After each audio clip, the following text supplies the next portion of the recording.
Hi, everyone. Welcome to our March Anatomic Pathology Friday. Thank you to everyone who is joining us on Zoom. For those of you who don't know me, I'm Kathleen Reed, one of the instructors in the program. We have three second-year students presenting on surgical cases today. First up, Karen Mendez.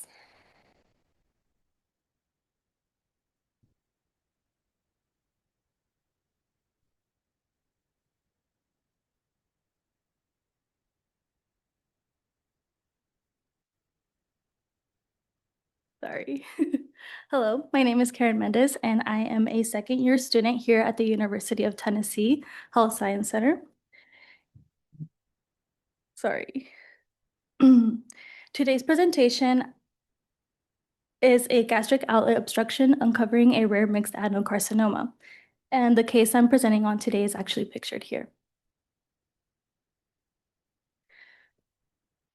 Today's learning objectives are that by the end of this presentation, you will be able to identify the gross anatomic landmarks essential for orientating and examining the stomach, recognize normal histologic features of the gastric mucosa, glands, lamina propria, rugae, and the muscularis layers. Explain how major gastric injury risk factors contribute to mucosal damage, and create a pathway towards dysplasia and carcinoma. Differentiate intestinal type and diffuse type gastric adenocarcinomas by recognizing their characteristic gross features and histologic patterns. And lastly, determine the AGCC TNM based on the gross and microscopic findings.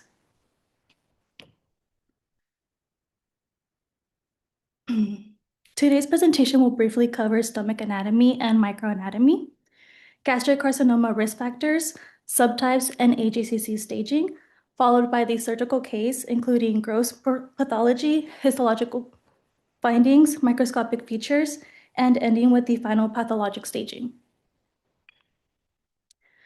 So let's start with the stomach anatomy. The stomach is a J-shaped organ that's main function is to chemically and mechanically break down food into chyme. The stomach is anatomically subdivided into four major regions: the cardia, the fundus, the body, and the pylorus. The pylorus can actually be subdivided even further into the pyloric antrum, which is the most distal aspect of the stomach, and the pyloric canal, which houses the pyloric sphincter. And the pyloric sphincter relaxes to allow gastric contents into the small intestine, specifically the proximal duodenum. Today's case will focus on a distal gastrectomy with proximal duodenum, and it's important to note that along the greater curvature and lesser curvature of the stomach, there is lesser and greater omentum attached. So in order for the surgeon to have removed the stomach, he would have had to made a proximal cut here, one along the greater curvature, a distal one here, and one here. And those would have made the margins. So now for the microanatomy. The stomach wall is composed of four major layers: the mucosa, the submucosa, the muscularis propria, and the serosa. The mucosa is the innermost layer, and it is lined by the epithelium that invaginates to form gastric pits leading to glands. The submucosa consists of dense connective tissue containing blood vessels, lymphatics, and the Meissner submucosal plexus. The muscularis propria is composed of three smooth muscle layers and houses the Auerbach myenteric plexus. Finally, the serosa is the outermost layer and represents the visceral peritoneum. Understanding these layers are crucial for tumor staging, as it depends on how deeply the tumor invades through them. Now let's take a closer look into the mucosa. The mucosa is lined by supracolumnar epithelium, which forms gastric pits that lead into tubular glands, and the structures of these glands vary depending on the region. The pylorus in particular forms deep gastric pits with branch coiled tubular glands, and they're pictured here. Surrounding the gastric pits and glands is the lamina propria, a thin layer of connective tissue that provides support. And the lamina propria is pictured here, And this is a transverse section which allows the lamina propria to be easily visible surrounding the glands. The muscularis mucosae is a thin, smooth muscle layer that forms a boundary between the mucosa and submucosa, and it maintains the structural orientation of glands and aids in glandular secretion through subtle contractions. And the muscularis mucosae is pictured here. The gastric glands contain various specialized cell types. The surface mucus cells produce a thick bicarbonate-rich mucus that protects the epithelium from acid. Eosinophilic parietal cells are scattered in the pylorus and they secrete hydrochloric acid and intrinsic factor, which is essential for vitamin B12 absorption. At the base, there are basophilic chief cells, or also called peptic cells, that secrete they secrete pepsinogen that gets converted into pepsin for protein digestion. There's also neuroendocrine cells that release hormones, and within the pylorus, there are G cells that secrete gastrin to stimulate acid secretion. Damage to these cells, especially from chronic inflammation, can lead to mucosal atrophy and can increase the risk of malignancy. Next, I wanted to briefly highlight rugae, and these are prominent longitudinal folds in the gastric wall, and they're most noticeable when the stomach is empty and they gradually flatten out as the stomach fills and stretches. Functionally, rugae are important because they let the stomach expand after eating and the surface area available and increase the surface area available for secretion and help with mechanical digestion and mixing. And this is the longitudinal folds here grossly. And microscopically, it's important to note that the submucosa along with the mucosa form the ruga. Clinically, when we see flattening or loss of rugae, it can be a sign of advanced gastric carcinoma. And in those cases, tumor infiltration and fibrosis stiffen the submucosa, making the stomach wall more rigid and less flexible. The muscularis propria of the stomach differs from the rest of the GI tract because it contains three smooth muscle layers: the inner oblique, the middle circular, and the outer longitudinal layer. The oblique layer is unique to the stomach and enhances the mechanical efficiency of gastric mixing. And together, these layers generate rhythmic contractions that mix gastric contents with acid and enzymes, and they create peristaltic waves that move chyme towards the pylorus. This activity is coordinated by the Auerbach myenteric plexus, which sits between these circular and longitudinal layers and helps integrate motility across gastric wall. Building on that, at the gastroduodenal junction, the circular muscle layer becomes significantly thickened and forms the pyloric sphincter. This structure tightly regulates gastric emptying and marks a clear transition from secretory glands, mucosa of the stomach, to the villous absorptive mucosa of the duodenum. In the duodenum, we start to see features such as goblet cells and Brunner glands within the submucosa. Brunner glands produce alkaline mucus that protects the mucosa and helps neutralize the acidic chyme entering from the stomach. Next, I'll be covering the risk factors and different types of gastric carcinoma subtypes. The major risk factors for gastric carcinoma include chronic H. pylori, which is also formerly known as Helicobacter pylori.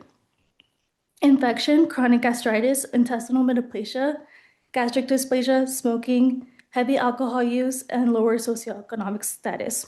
Overall, most sporadic gastric carcinomas are inflammation-driven, and H. pylori is the most significant contributor because it disrupts the mucosal barrier and promotes ongoing injury.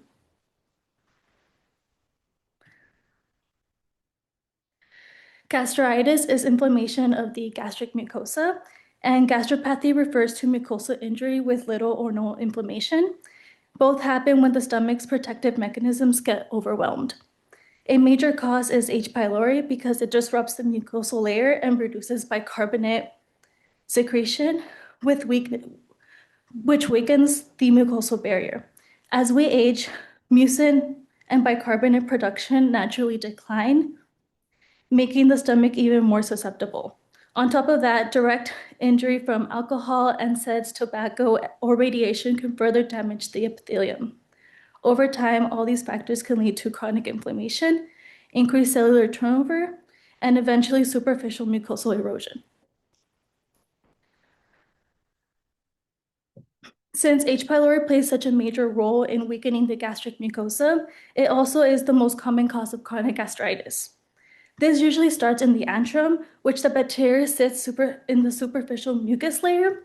Early on, acid production is normal or increased, and as the infection progresses, it can extend into the body or fundus of the stomach, leading to mucosal atrophy and reduced acid secretion. Because of these long-term changes, chronic H. pylori gastritis is associated with higher risk factor of gastric adenocarcinoma and gastric lymphoma. Intestinal metaplasia is a key precancerous change and is strongly associated with gastric adenocarcinoma.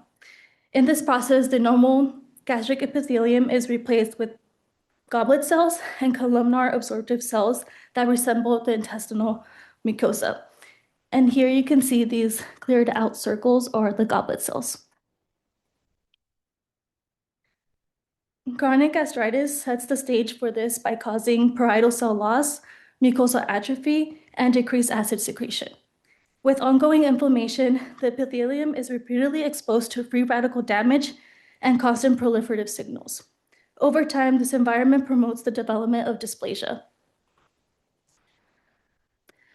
Dysplasia represents neoplastic epithelial changes without invasion through the basement membrane.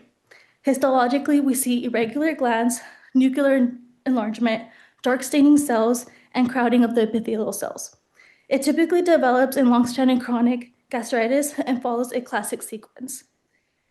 It usually starts off with gastric atrophy that leads into intestinal metaplasia, to low-grade dysplasia, to high-grade dysplasia, and eventually, when it goes through the basement membrane, invasive carcinoma.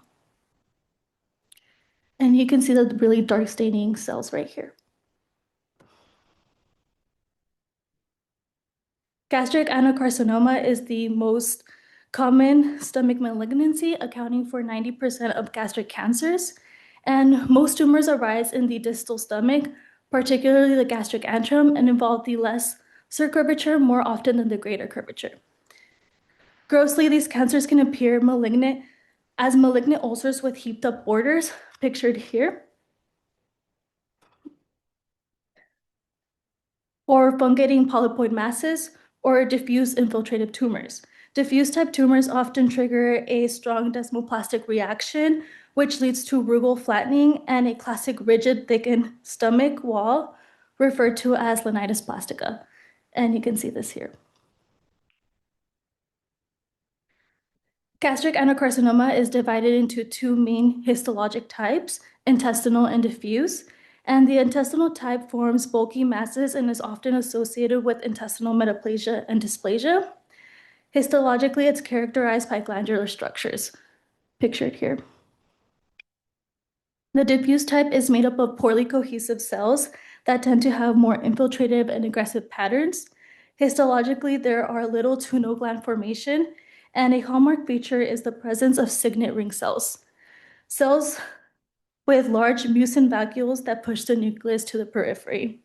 Today's case presentation demonstrates a mixed type, meaning it contains features of both intestinal and diffuse. Now that we've reviewed the risk factors and carcinoma subtypes, let's shift into the AJCC staging for gastric cancers. The AJCC staging system provides a standardized approach for staging primary gastric carcinomas and helps guide prognosis, treatment planning, and clinical communication.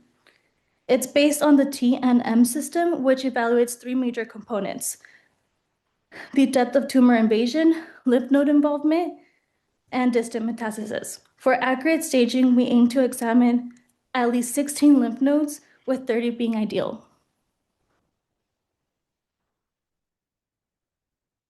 Pathologic staging is determined after surgical resection and when the tumor can be evaluated both grossly and microscopically. The final stage is determined by combining the pathological T primary tumor, PN, regional lymph node, and the PM, which is distant metastasis. Categories. The PT describes how deeply the tumor invades through the gastric wall. The PN reflects the number of lymph nodes examined and how many contain metastatic tumor. The PM documents whether there is distant metastasis. In addition to the TNM, several other pathologic features are routinely reported, such as tumor size, histologic subtype, and margin status. So let's take a look at the T category that describes the depth of invasion of the primary tumor through the gastric wall and into the surrounding structures.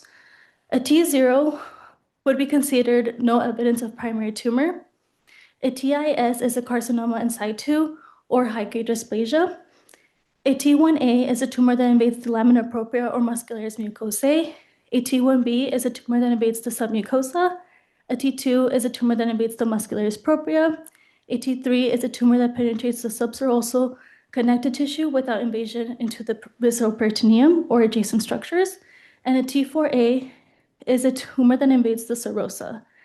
A T4B is a tumor that invades adjacent structures or organs. And I use these images because it helps demonstrate how it's categorized differently. So a T1A is involving the lamina propria or muscularis mucosae, versus a T3 is going all the way to the subserosa, and that includes the lesser omentum margins. The N category is based on the number of regional lymph nodes containing metastatic carcinoma. So an N0 would mean that there's no regional lymph nodes with metastasis. An N1 includes 1 to 2 regional lymph nodes. An N2 contains 3 to 6. An N3A is 7 to 15. And finally, an N3B would be considered 16 or more regional lymph nodes with metastasis. The M category describes metastatic disease, meaning distant spread of the tumor beyond the primary site and regional lymph nodes. This includes metastasis to distant lymph node stations, other organs, or malignant cells identified in the peritoneum, such as peritoneal implants or positive washings. There are only 2 categories, an M0 indicating no distant metastasis and an M1 indicating that distant metastasis is present. A key point is that an M1 disease automatically places the patient at a stage 4, regardless of T or N category. Common metastatic sites include liver, peritoneum, lung, bone, and distant lymph nodes. Now that we have covered the AGCC staging, we can apply it to the case we are reviewing.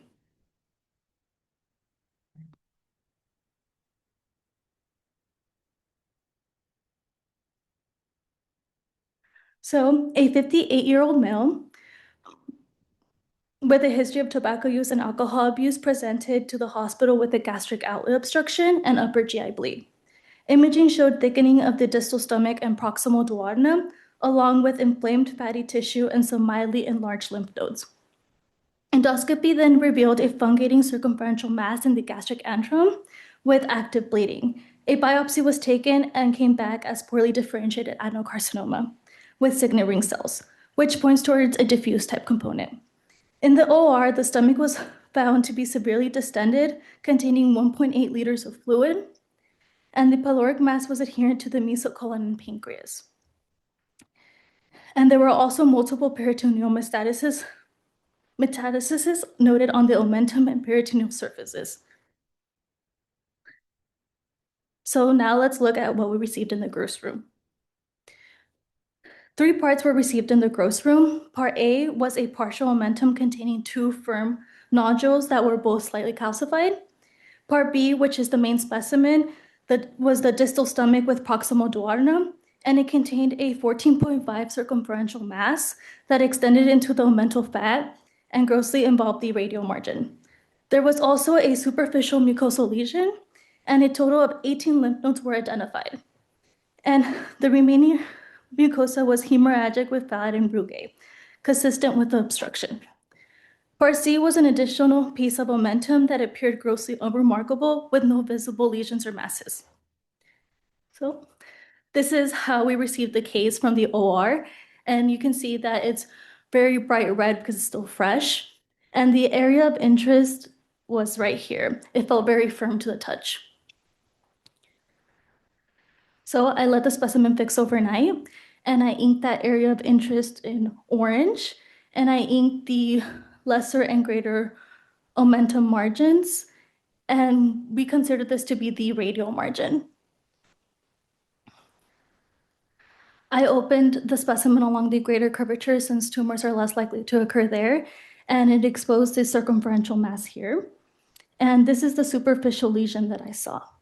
And you can see that the remainder of the mucosa does not have those rugal folds, and it's very hemorrhagic. This is a higher power image of the mass, and this is a higher power image of the lesion. And then I did cross sections, and you can see that the mass is actually extending into the adipose tissue, and it's actually reaching the margin here, which was the lesser omentum. And you can also see 3 lymph nodes in this cross section, and 1 appeared grossly positive. These are the same sections, but again, it's just showing that the mass is invading into the adipose tissue, and this is the greater omentum margin, and it was also positive. So now let's look at the histopathological findings. So the main findings for the primary specimen showed a poorly differentiated mixed adenocarcinoma with tubular, mucinous, and signet ring patterns. Microscopically, the tumor had extensive invasion into the subserosal tissue, but did not invade through the serosa. The radial soft tissue margins which included the omental margins, were positive, meaning that it could still be residual tumor left in the patient. The proximal and distal mucosal margins were negative, and 18 out of the 16 lymph nodes, out of the 18 lymph nodes, 16 were positive for metastatic carcinoma. Additional findings besides the mass included intestinal metaplasia, a small mucosal xanthoma, and the tissue was also positive for H. pylori. For part A, the partial omentum that had the firm nodules showed fat necrosis and was negative for malignancy. Part C, where I didn't microscopically see anything grossly,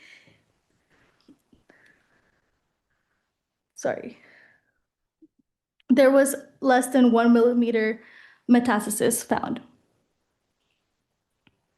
Now let's look at the microscopic features of these findings. So this is the tubular component, and you can see that there's irregular infiltrative glands that look distorted and crowded, and pretty much this whole entire slide, you can see that there's glands throughout it here, here, and here. For the mucinous component, you can see that there's these areas of large pools of extracellular mucin, this right here. And there's tumor cells that look like they're floating in the mucin, which are the dark staining cells. And finally, for the signet ring component, these cells are the cells that have the large mucin vacuoles inside them that push the nucleus to the periphery, and they form that classic signet ring pattern and reflects a diffuse, poorly cohesive mass. This image demonstrates a PT3 invasion with the tumor extending beyond the muscularis propria into the subserosal tissue, but it's not reaching the serosa. So you can see that there's a lot of dark staining cells here, and the serosa is intact, and this right here is just artifact.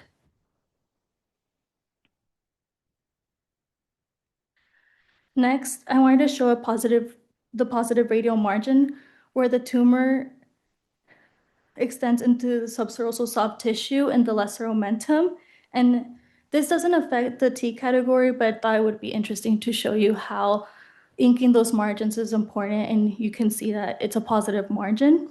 And you see the dark staining cells right at the blue ink.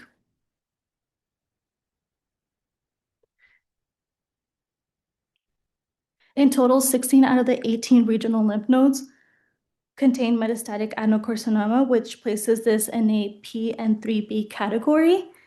And a pancytokeratin immunostain was used to highlight the epithelial tumor, and you can see the cells are stained in brown here.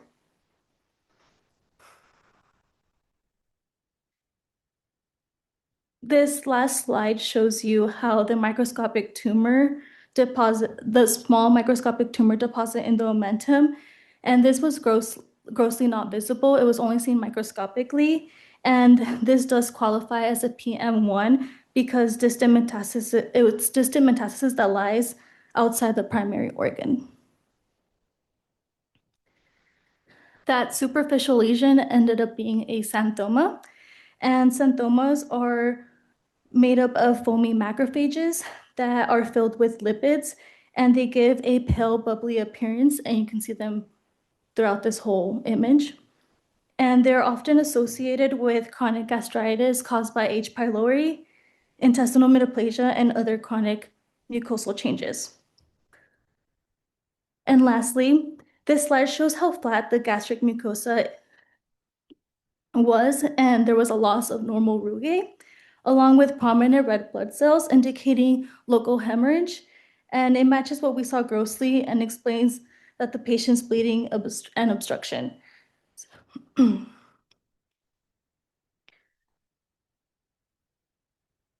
Putting the gross and microscopic findings together, the subserosal invasion, the 16 positive lymph nodes, and the microscopic omental deposit, the case staged at a PT3 and 3B M1, capturing the tumor's depth of invasion, extensive nodal involvement, and early peritoneal spread.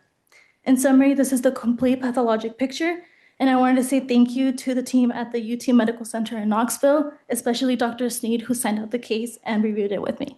Thank you.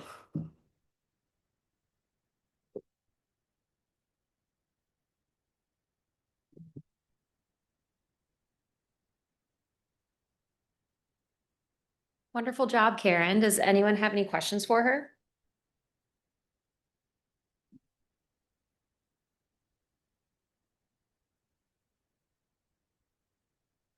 Okay, next up we have Michaella Bracken-Best.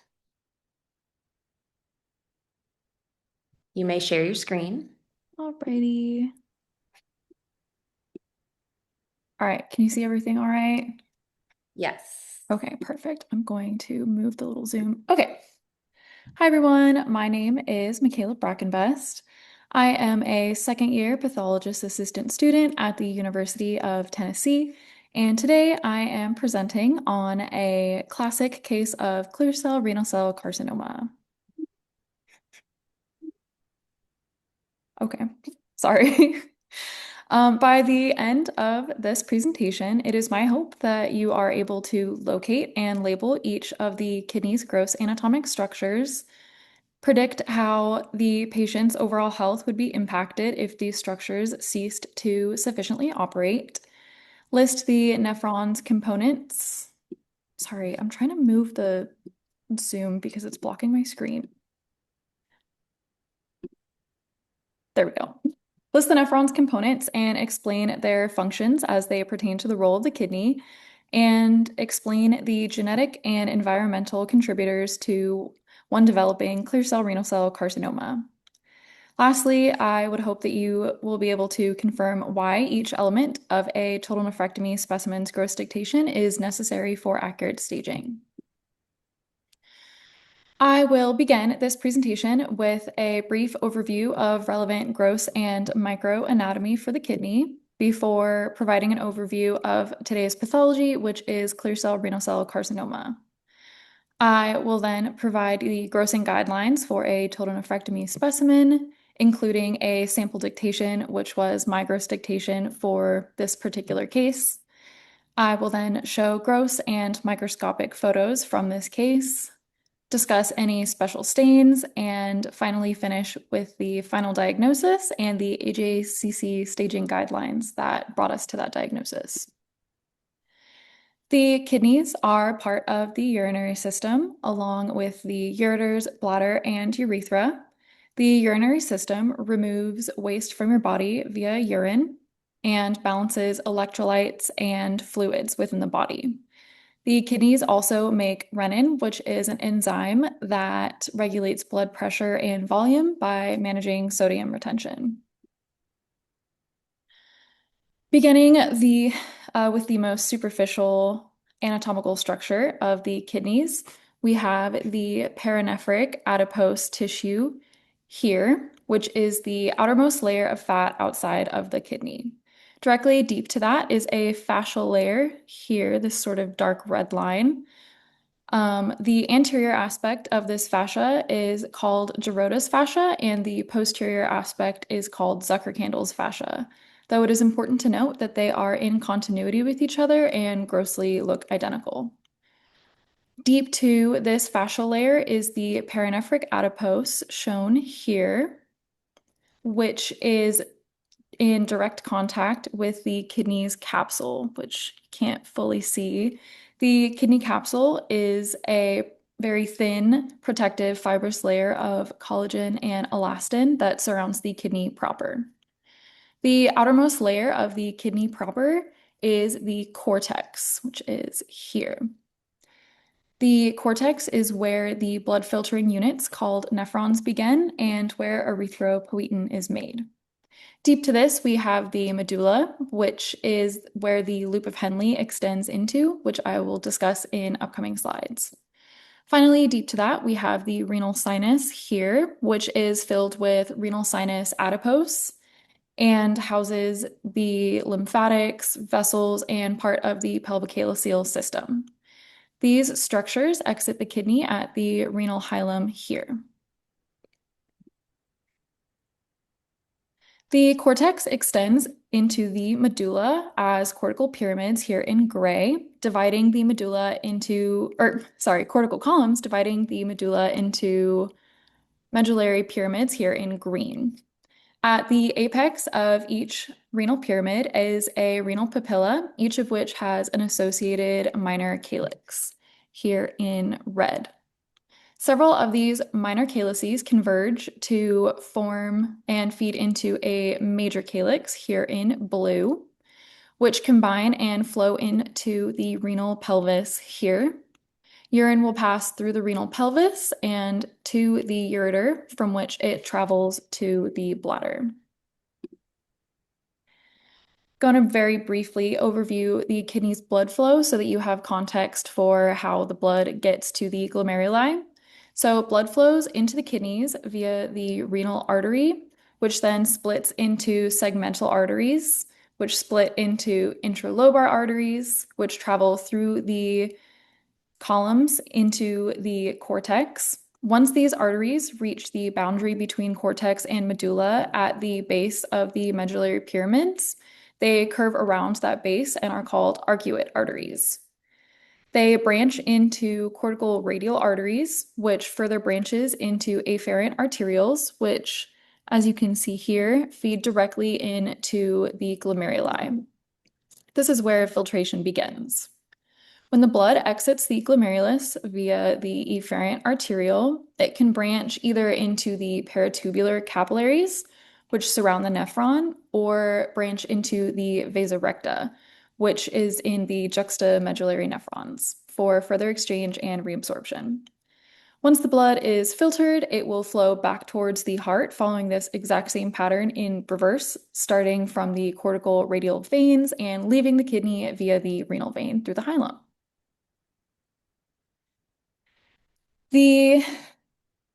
Each kidney contains over 1 million nephrons, which are made of renal corpuscles and tubules.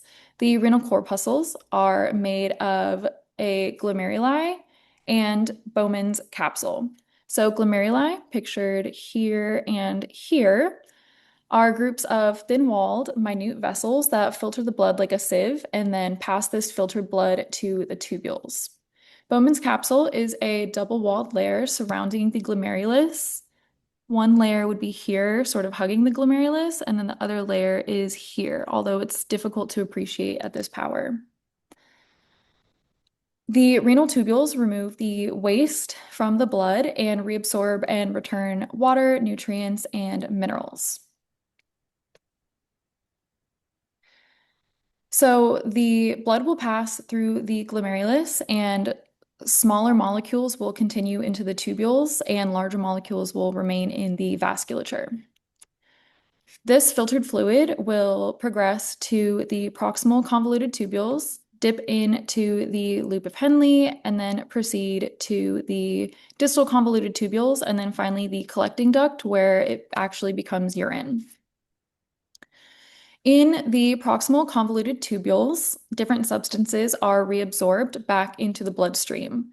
The proximal convoluted tubules are the only area where glucose is reabsorbed, but ions, water, and bicarbonate are also reabsorbed back into the bloodstream. In the loop of Henle and the distal convoluted tubules, more bicarbonate, water, and ions are reabsorbed. And then finally, in the collecting duct, sodium, other ions, water, and urea are reabsorbed. At the same time that this reabsorption is occurring, secretion is also happening so that these substances can be excreted from the body. In the proximal convoluted tubules, drugs, urea, and some other metabolic byproducts are secreted for excretion. Urea is excreted in the thin descending limb of the loop of Henle, and in the distal convoluted tubules and collecting duct, it's mostly just hydrogen ions being secreted. Moving on now to our pathology. Clear cell renal cell carcinoma is the most common primary renal cell carcinoma. Because it is a carcinoma, it is epithelially derived, in this case, from renal tubular epithelium. More than 95% of cases are sporadic, meaning that they are not familially associated. The small percentage of non-sporadic or familial cases are mostly associated with von Hippel-Lindau genetic mutations, and these cases are typically more earlier presenting.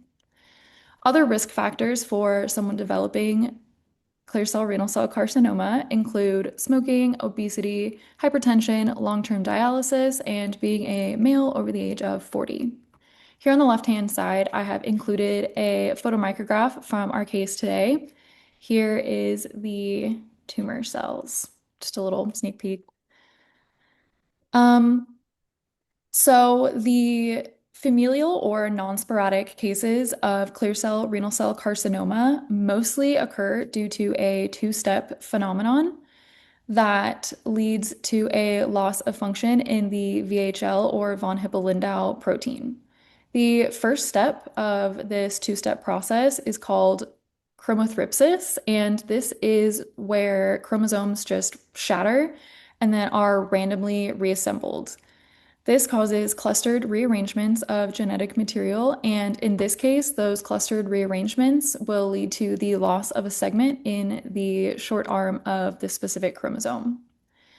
The second step can either be a somatic mutation or epigenetic silencing due to the addition of many methyl groups.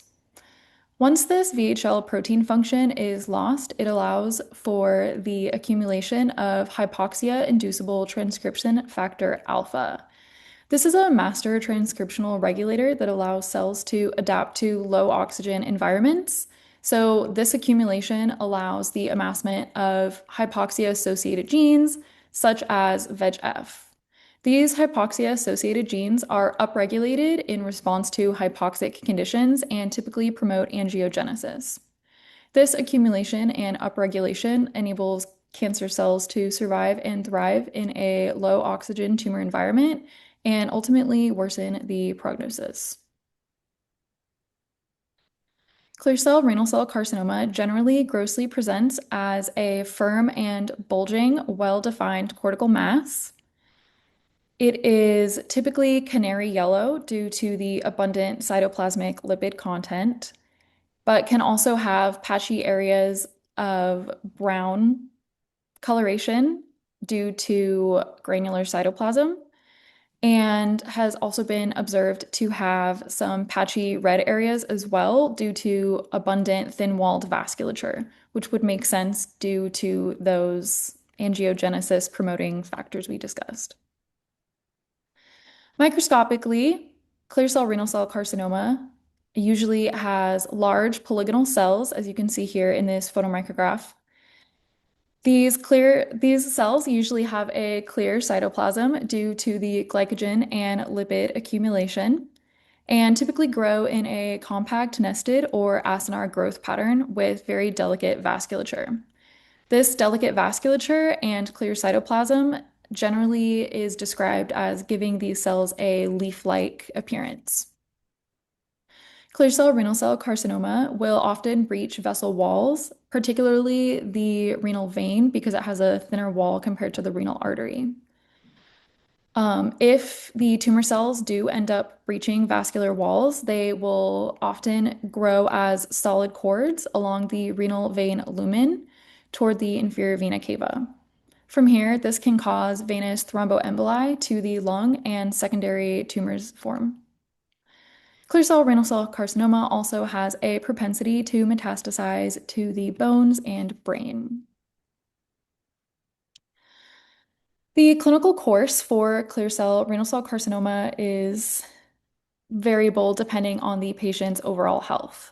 So typically a patient will present with anemia, gross hematuria, which is blood in the urine, and a flank pain with a palpable mass. This is called the classic triad of clear cell renal cell carcinoma. Although it is important to note that most cases are actually found incidentally on radiologic imaging, but a definitive diagnosis is not able to be reached until histological evaluation of a needle biopsy of those cells. Clear cell renal cell carcinoma has the worst prognosis of all renal cell carcinomas. The survival difference in patients is typically due to the tumor nodal and metastasis staging, or TNM stage, and the nuclear grade of the tumor, regardless of the histologic subtype. The 5-year survival rate for patients with clear cell renal cell carcinoma is typically 50 to 70% after a total nephrectomy, but if there is evidence of metastatic disease, this drops to only 10%. Treatment and prognosis depends primarily on the tumor stage and the patient's overall health.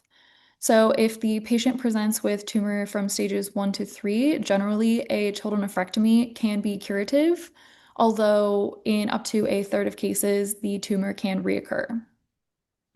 In smaller tumors or tumors that are not able to be resected, cryotherapy or radiofrequency ablation have been shown to be effective in sort of destroying the tumor.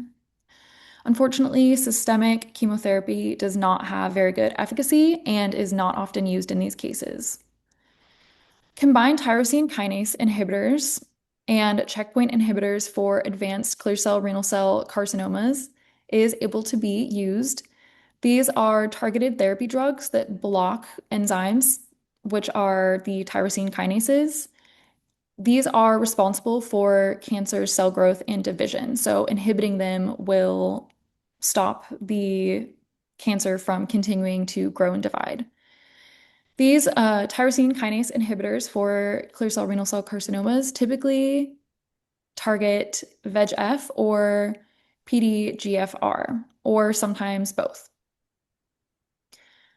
For tumors that are associated with the VHL disease, hypoxia-inducible alpha inhibitors are also sometimes used. Here is a photo on the right-hand side of my specimen that I received and the one we are discussing today. A total nephrectomy specimen typically consists of the entire kidney with its hilar structures and paranephric adipose in variable amounts.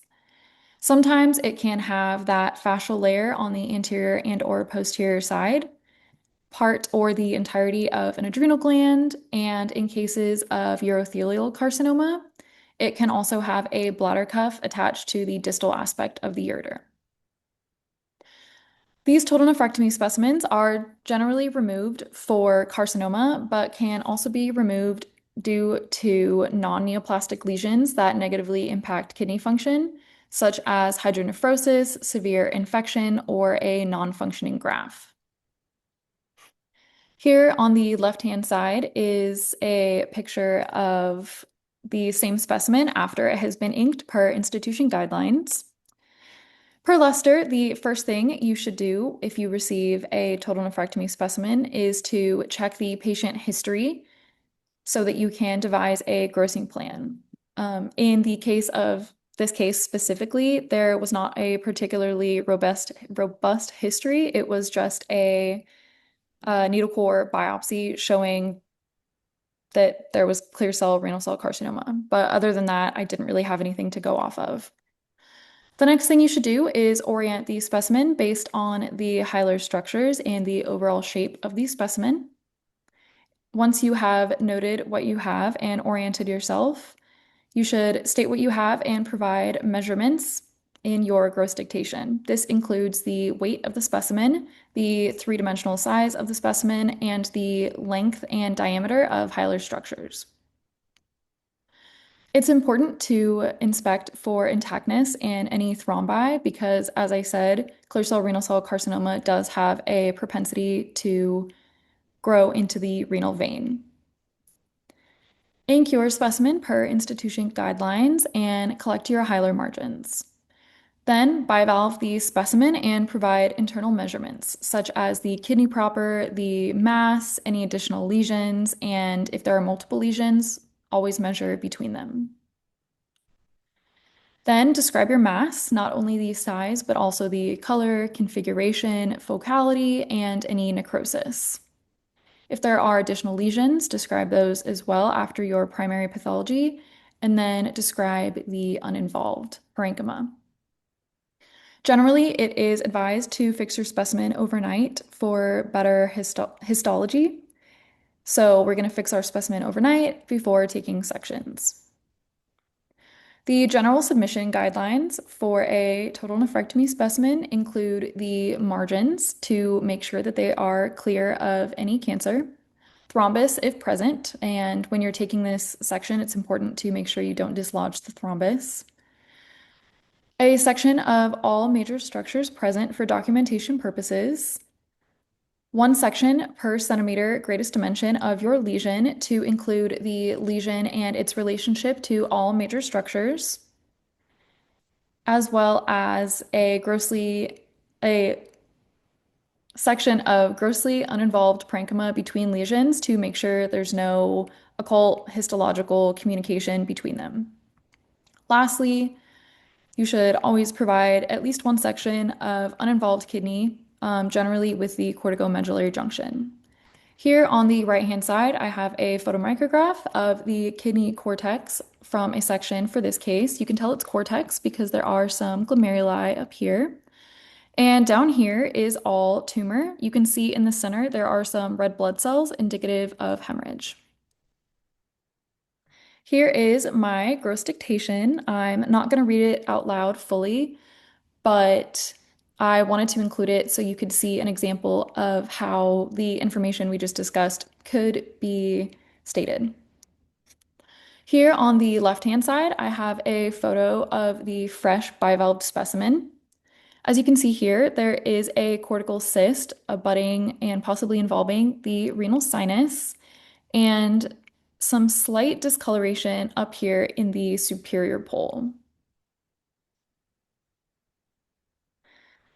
The sections that I submitted for my particular case were all of the margins on FOSS, some adrenal tissue because I did have suspected adrenal tissue, the mass to the capsule, paranephric adipose, and renal sinus, a section of the cyst, uninvolved parenchyma between the mass and the cyst, and some grossly uninvolved parenchyma from the posterior aspect of the kidney. Here is a photomicrograph of the distal ureter margin, and this here is some transitional urothelium. Here are two more photos of my specimen. As you can tell by the drastic color change, These are after it has been fixed overnight. So here I've serially sectioned it so that cyst is now looking pretty empty. We can see that it is smooth walled, which is a good sign. And up here, that area of discoloration did have something underneath. We can see here that it is a very classically presenting clear cell renal cell carcinoma mass. Here is a photomicrograph of one of the sections I submitted of the mass to renal capsule and perinephric adipose. So all of this is mass. There is no uninvolved parenchyma in this section. Right here looks more basophilic, and these cells are a little bit larger, but it is all just mass, and these larger cells here are likely just due to histiocytes. This pink eosinophilic and sort of fibrous layer here is the kidney capsule, and of course, this poorly staining area is adipose. Here is a higher power image, which I feel like really demonstrates the leaf-like structure of clear cell renal cell carcinoma. As you can see, the tumor cells do abut right up against that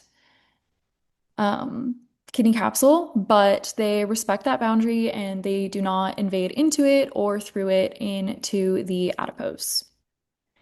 And here is an even higher power photomicrograph that shows some very obvious nucleoli. So here is one here and here, here. They're sort of scattered all over the place. And the nuclear margins are somewhat irregular, but not drastically so. This is important to look at for histological grading. Histological grading for these tumors is for for grades 1 through 3, it is primarily dependent on what power, how many nucleoli are obvious on. So grade 1 would be at 400 times magnification. They are inconspicuous or absent. Grade 2 is that they are somewhat conspicuous at 400 magnification. And grade 3 is at 100 magnification. They are conspicuous and prominent. Beyond that, there is grade 4, which means that there is sarcomatoid or rhabdoid differentiation, giant tumor cells, or extreme nuclear pleomorphism, which is not observed here. Finally, here is a photomicrograph of the kidney cortex showing some very obvious fibrosis here, as well as some sclerotic glomeruli. It's these eosinophilic, fibrotic, sort of polka dot looking areas. As you can see, there are still some healthier looking glomeruli, but the majority of them are sclerotic, which likely impacted the patient's kidney function. No special stains were used in this case due to its classically presenting appearance. However, because it's a carcinoma, epithelial markers could have been used to rule out malignancies such as sarcomas that are not of epithelial origin. These would be like AE1 and AE3. Cytokeratins such as cytokeratin 7 could have been used if it were more poorly differentiated and you couldn't tell the difference between this or rule out if it was a chromophobe carcinoma.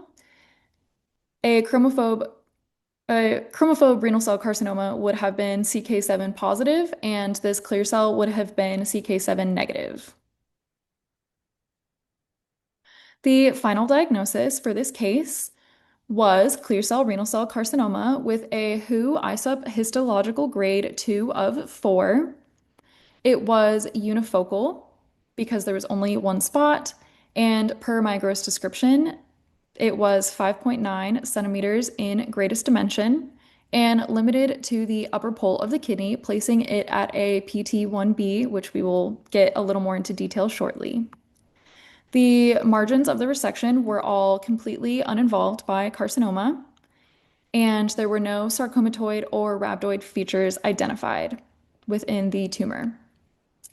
There was also no necrosis or lymphatic or vascular invasion identified. The cyst that we viewed in the cortex near the sinus was found to be benign. So staging for a renal cell carcinoma is based on the tumor size and what structures are invaded. As you can see here in this depiction to the right-hand side, a T1 would generally be smaller, and a T4 is going to be larger and invade other structures. So here's a chart that summarizes it really well. A T1 would be no larger than 7 centimeters and limited to the kidney. A T2 would be larger than 7 centimeters but still limited to the kidney. A T3 no longer depends on size.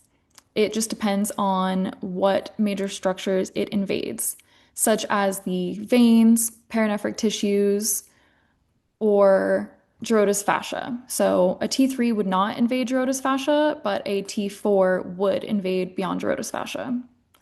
So since since our mass did not invade past any structures and was limited to the kidney with clear margins, and it was 5.9 cm in greatest dimension, it would fall as a PT1B, which is between 4 and 7 cm and limited to the kidney. Here are my sources I used for this presentation. And I wanted to extend a special thank you to Dr. Chris Giampapa and the rest of the pathology team at the Madison-Jackson County General Hospital, and to Kathleen Reed here at UT for helping me with this case. And thank you to everyone watching for your attention and your patience. That's all. Does anyone have any questions?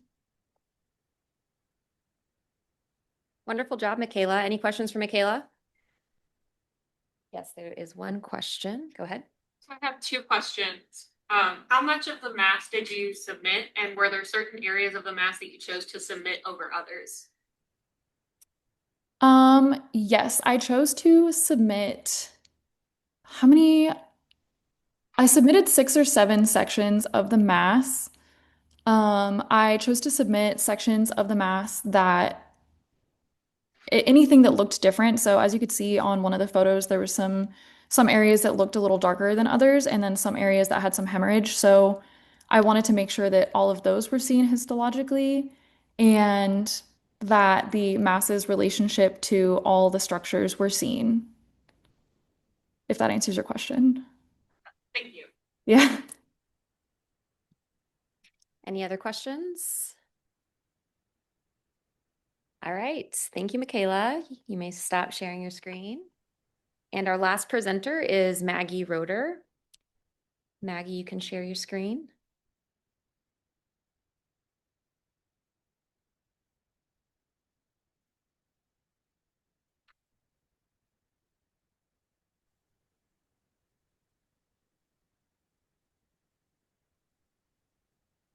Okay, that good?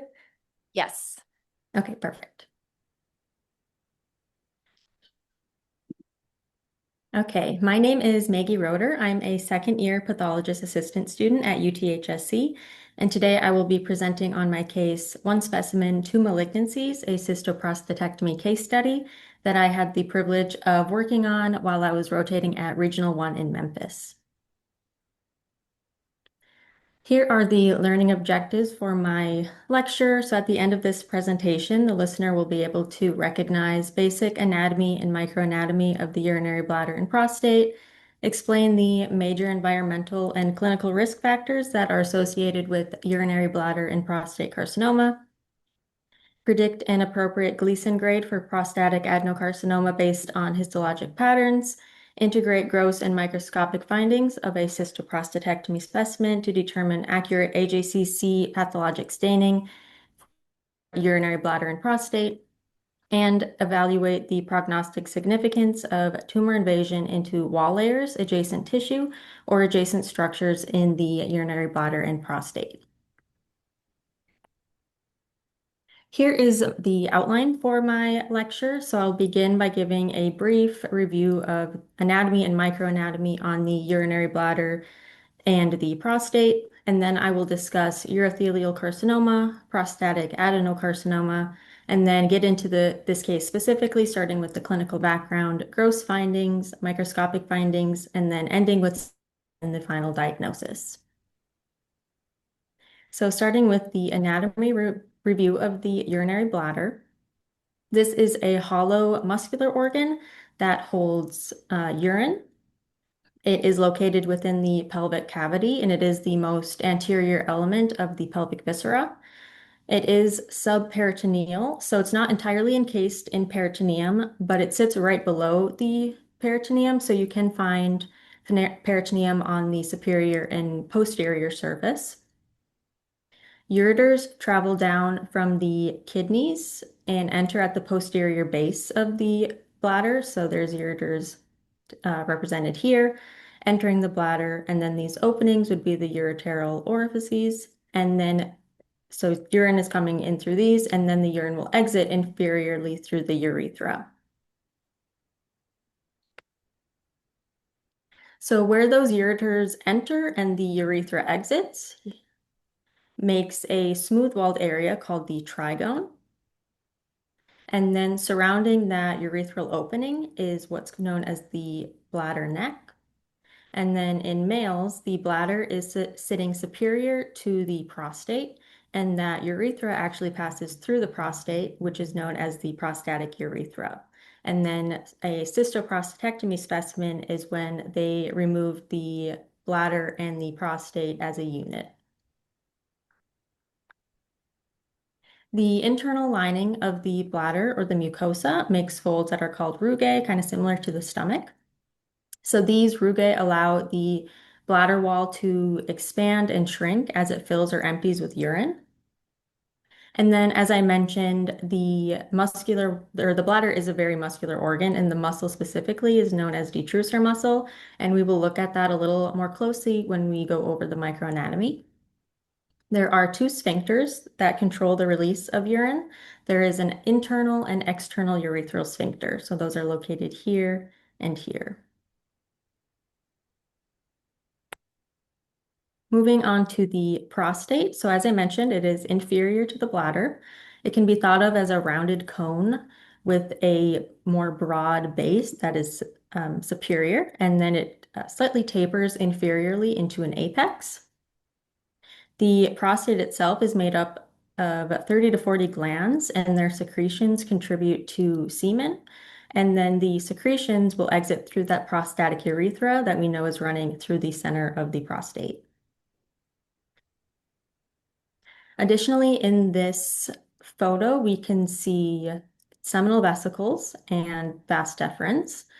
So seminal vesicles are these blind-ended kind of pouches that also contribute to semen. And then the vas deferens, these are ducts or tubular structures that will allow sperm to travel from the epididymis to the ejaculatory duct. So the vas deferens and the seminal vesicles will merge together to form ejaculatory ducts, and then the ejaculatory duct will merge with that prostatic urethra. And we can see that a little better in these images here. So again, vas deferens and seminal vesicle are merging to form an ejaculatory duct, and then that forms with the prostatic urethra, also depicted here. One more thing on the anatomy of the prostate, it is made up of 4 different zones. There's a transitional zone, which is surrounding that prostatic urethra. There is a central zone just posterior to that, a peripheral zone, which is the most posterior and kind of lateral area here in green. And then there is an anterior fibromuscular stroma. Moving on to the microanatomy review, starting with the urinary bladder. The inner lining is transitional epithelium, otherwise called urothelium. These have specialized surface cells called umbrella cells. These are only found within the urinary system, and they are special because they maintain impermeability to urine. So we can actually see them where these arrows are pointing. They're pointing at umbrella cells. And when the bladder is empty, they have kind of this scalloped appearance. And then when the bladder fills, they kind of compress down and this layer would appear more thin. Then there is a lamina propria, a muscularis mucosa, which you actually cannot see in these photomicrographs because in the bladder, the muscularis mucosa is often very delicate and incomplete. Then there is a submucosa, and finally, again, that detrusor muscle, otherwise known as muscularis propria. So in the bladder, there are 3 layers of smooth muscle. There is an inner longitudinal layer, which you can see here. There is an outer circular layer here, and a outer longitudinal layer here. And then depending on where you're looking in the bladder, there will either be adventitia or serosa. So most of the bladder, the outside is adventitia, but if you're on that superior posterior aspect where it's sitting under the peritoneum, there would be serosa. Now for the prostate microanatomy. As I mentioned, the prostate is made up of a bunch of different glands. So these are lined by tall columnar epithelium, and there's actually 2 layers. So there's the tall columnar epithelium, and then deep to that is a basal layer. And this layer is in contact with the basement membrane, so that's depicted by B. And then these glands themselves are going to make 30 to 50% of seminal fluid volume. And then the supporting stroma in the prostate is mostly just collagen and smooth muscle, which we can appreciate as all of this kind of pink tissue surrounding the glands. I wanted to show you also the microanatomy of seminal vesicles because they will be important in this case specifically. So seminal vesicles have what they call a honeycomb lumen, which is just this irregular appearing lumen, which you can appreciate here. The epithelial lining is a pseudostratified columnar lining, and it often contains a lipofuscin pigment. So we can see that L is representing lipofuscin pigment. So we can see that here and also kind of throughout this epithelium. The seminal vesicles secrete up to 70% of seminal fluid volume, and the seminal vesicles are also lined by this muscular layer. So during ejaculation, it helps it contract and push its secretions out into that ejaculatory duct. Now moving on to urothelial carcinoma. This is the 9th most common type of cancer worldwide. It is more common in men with a 3-to-1 ratio of men to women. It is often diagnosed in the 7th or 8th decade of life. The most important risk factor is cigarette smoking, and actually 50 to 80% of urothelial carcinomas are associated with smoking. Other risk factors include exposure to aryl amines. So these are used in manufacturing things like dyes, pharmaceuticals, pesticides, schistosoma infections. So this is a type of parasitic worm. And often when schistosoma is causing bladder cancer, it will be a squamous type cancer, but it also can cause urothelial carcinoma. Long-term use or exposure to analgesics, cyclophosphamide and irradiation, and prior treatment such as chemotherapy.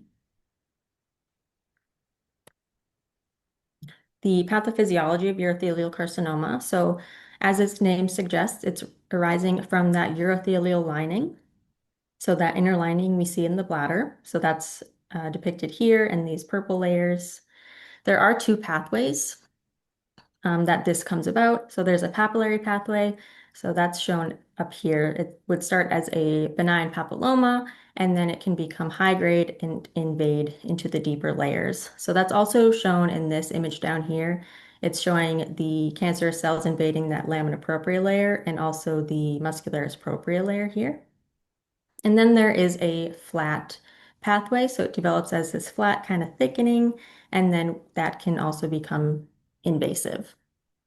So once these cancers become invasive, that just means it's no longer confined to the urothelium. It's gone past that basement membrane, and it grows deeper, which gives it the potential to metastasize since it now has access to lymphatics and vasculature.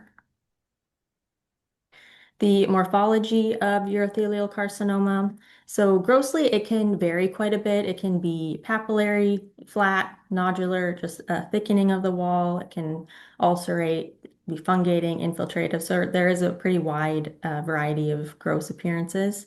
But microscopically, we're going to see neoplastic cells in nests, cords, or just single tumor cells. The cells will be pleomorphic, hyperchromatic, so that means they hyperchromatic nuclei, meaning the nuclei stain darker.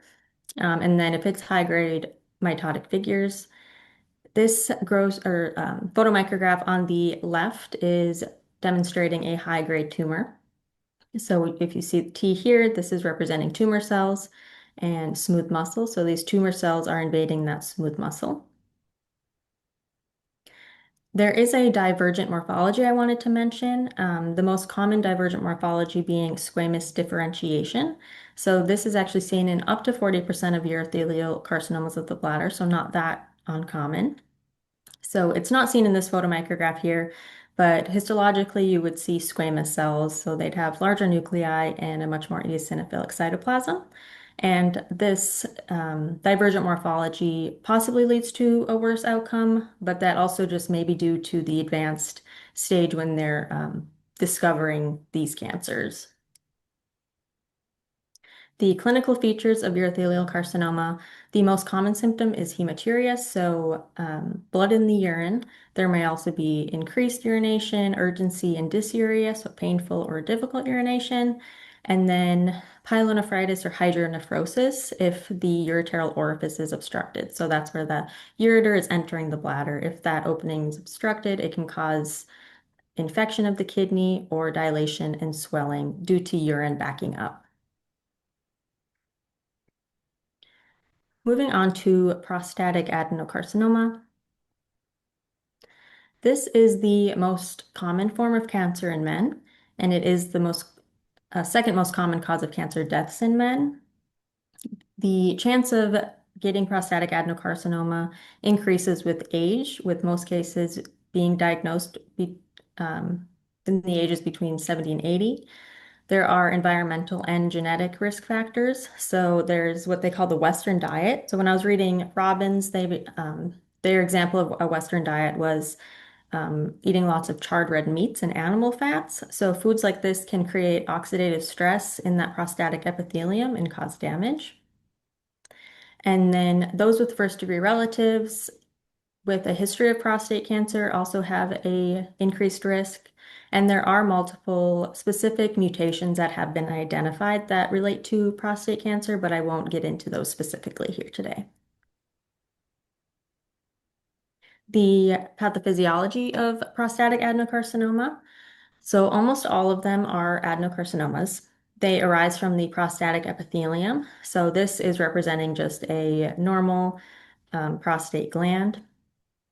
There is a precursor lesion called prostatic intraepithelial neoplasia. So within that gland, we see some irregularity. And then if mutations continue to develop and there's a loss of growth regulation, it has the potential to invade beyond that basement membrane, like seen here. And then it would be prostatic adenocarcinoma. The most common variant of prostate cancer is prostatic acinar adenocarcinoma. The morphologic and clinical features. So often prostate cancer is asymptomatic unless it is more advanced. So if it is advanced, it may cause urinary obstruction. It is often discovered by rectal exam or elevated PSA levels. PSA stands for prostate-specific antigen, and that is a product of prostate epithelium.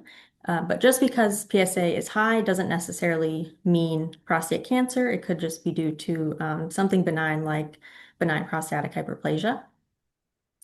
About 70% of prostate cancers arise in the peripheral zone. So as a reminder, this is a cross-section of the prostate. So the peripheral zone would be this region here.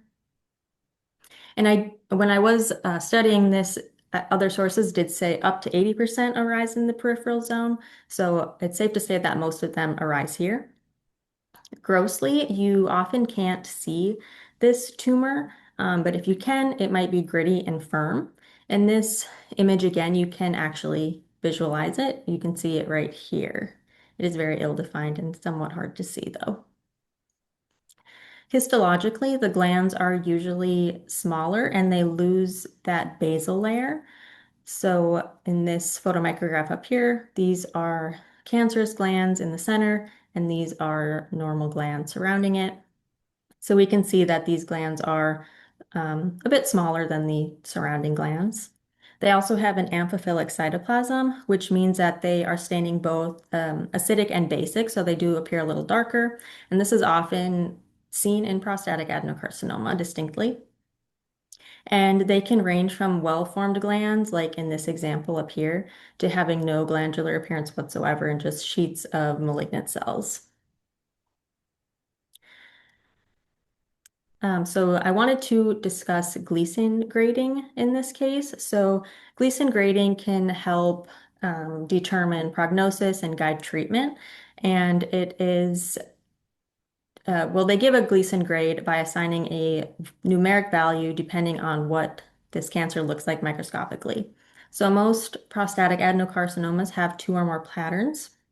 And then the 2 patterns would be given a grade, the grades would be added together, and then that would be the Gleason grade.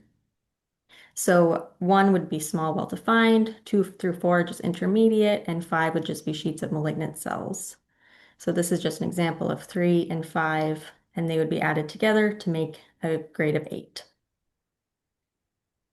Moving on to this case specifically, this was a 70-year-old African-American male. He was a previous smoker. He smoked for 30 years.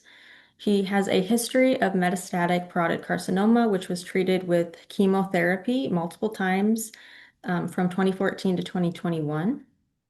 In April of 25, he presented with gross hematuria, and upon imaging, they found a bladder mass, and his PSA level was 30.6, which is very elevated. Anything above a 4.0 is considered abnormal. In May of 25, he had a transurethral resection of bladder tumor. So that essentially is when they enter the bladder through the urethra and scoop out the tumor and send it to pathology. And that diagnosis was papillary urothelial carcinoma, high grade with squamous differentiation, invading into the muscularis propria. And from there, they planned for bladder removal later on. In September of 25, he presented with dysuria and generalized pain, and he had right hydroureter nephrosis proximal to that bladder lesion. And then in January of 26, he underwent the cystoprostatectomy procedure, and also they removed 10 pelvic lymph nodes. So moving on to the gross findings. This is an anterior view of the cystoprostatectomy specimen. So this is the bladder, and this is the prostate. It was opened through the urethra and then cut like this to open up that anterior wall. And in this image, you can kind of see some mass within here. It's not super evident, but in this one on the right, I kind of angled it down so you could get a better look at this bulging area right here, which you can actually see much better from the posterior aspect. So we know this is posterior because the ureters are entering right here. So there's probes in them. And then the bulging area right here, it was very evident and it was very firm to the touch. These are the cut surfaces of the specimen. So this first layer is the prostate from apex to base, and the remaining is the bladder. So as soon as I cut into this specimen, the tumor was very evident with all of this white area is tumor in here. And then these sections are actually cross sections through that bulging area. And then also in the prostate, you can actually see some white tan kind of nodular discoloration. And then in this image on the right, I kind of blew up one of these slices to better visualize it. So this layer right here is that muscle layer, and we can see that we lose that where the tumor is here. So it is clearly invading that muscular layer. Whether or not it's invading the soft tissue surrounding it is up to what we see under the microscope. So moving on to the microscopic findings. Starting with the bladder, this is a low power photomicrograph of the mass in the bladder, and we can appreciate how there are tumor cells invading the muscle, and there's just a general loss of that normal appearance of the muscle layers that we saw earlier in the examples. If we look at a higher power of the bladder tumor, as I mentioned before, squamous differentiation is something that is somewhat commonly seen in urothelial carcinoma, and this is what that looks like. So these cells right here are squamous cells. They're larger than surrounding cells and they're more eosinophilic. So this would be representing squamous differentiation within this tumor. This is a photomicrograph also from the bladder that I thought was interesting to include because when I was grossing the case, I thought the mass, it looked like it was invading the ureteral orifice, both the left and the right one, which you can see ureteral orifice right here, that urothelial layer. But microscopically, this is tumor. Microscopically, it's just pushing into it. It's not actually invading it. But this is also important to show because he presented with hydroureter nephrosis, so he had dilation of the ureter and kidney. So this is likely what's causing that due to this tumor kind of pushing and obstructing that orifice, causing the urine to back up into the ureter and kidney. This is the photomicrograph of the prostate. So as I discussed earlier, Gleason grading is based on the architecture. So the predominant patterns in this case were 4 and 5. In the center of this, we can see just sheets of tumor cells, and this was given a grade 5. And then the glandular tumor around it was given a grade 4. So if we look at these areas at a higher power, this is an example that I retrieved from a source showing Gleason grade 4. The staining's a little differently, but you can appreciate this glandular architecture is very similar to what we are seeing over here. And for Gleason grade 5, we actually saw this example in the presentation earlier, but just sheets of malignant cells, which is what we're also seeing over here as well. And this is one of the seminal vesicles. So left is a low power view of the seminal vesicle. So we can kind of make out that irregular shaped lumen here. And then there is some cancerous glands surrounding it. And then if you go to a higher power, here's seminal vesicle with some of that lipofuscin, and the cells are invading it. Moving on to the staging of this case. Starting off with bladder. Bladder T staging is based on invasion. So starting with a stage of 1, that would be it just invades the lamina propria. 2 would be muscularis propria, being outer half for A and B. 3 would be the perivesical soft tissue, either microscopically or macroscopically. And then 4 would be adjacent structures. And then end staging for bladder. So end staging is based on regional nodal involvement. So 1 would be a single regional node, 2 multiple, 3 would be spreading to the common iliac lymph nodes. And the results for the bladder staging were PT2B, PN0. So PT2B, it invaded that deep muscularis propria, the outer half, and did not invade that perivesical soft tissue. And PN0 was with no lymph node metastasis. And the M staging was not applicable in this case. Moving on to prostate staging. So prostate T staging is based on the extent of the tumor. So there is no T1, it starts at T2. So that means it's confined to the prostate. T3 would be extraprostatic extension. And if we jump down to the PT3B right away, it's saying it invades the seminal vesicles, which we did see microscopically. And then PT4 would be it is fixed or invades adjacent structures, similar to like it did in the bladder. So adjacent structures besides the seminal vesicles. And then end staging would be based on, again, regional nodal involvement. There's just 0 or 1, so 0 being no regional nodes are involved, and 1 being yes, there is metastasis in the regional nodes. So the results for staging for the prostate was PT3B, so it invaded the seminal vesicles as we saw, and PN0. None of the nodes collected were positive for metastasis. Moving on to the final diagnosis. So the urinary bladder ended up being invasive high-grade urothelial carcinoma with squamous differentiation. The staging was PT2B, PN0, and all of the margins were negative. And the prostate was invasive prostatic acinar adenocarcinoma. The Gleason grade was 9.